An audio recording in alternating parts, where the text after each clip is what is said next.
To solve this question, we need to understand how a geometric progression, GP, works.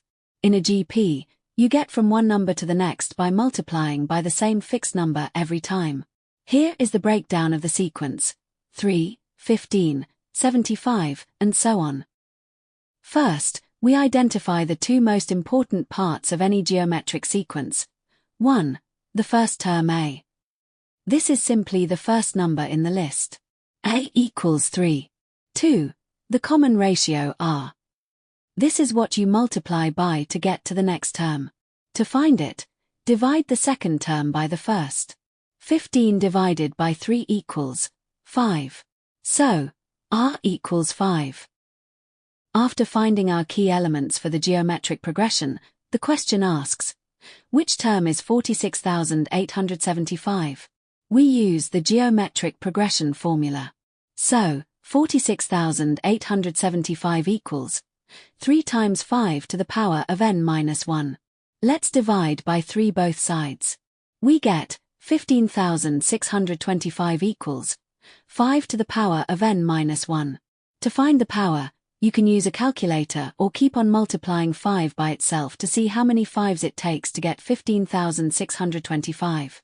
So, 5 to the 6th power equals 15,625.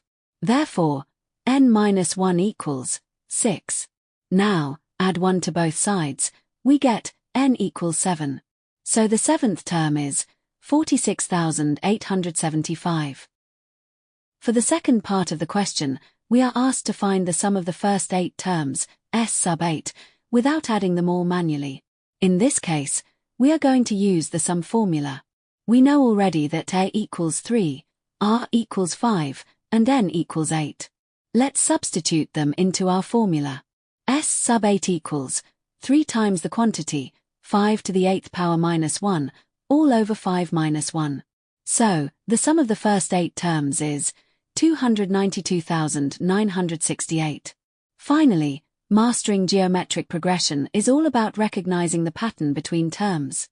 Once you identify your first term and the common ratio, the general term formula and the sum formula do all the calculation for you. Whether you are hunting for a specific n term in the sequence or calculating the total sum of a series, these formulas turn complex multiplication into a simple step-by-step process. See you in the next video.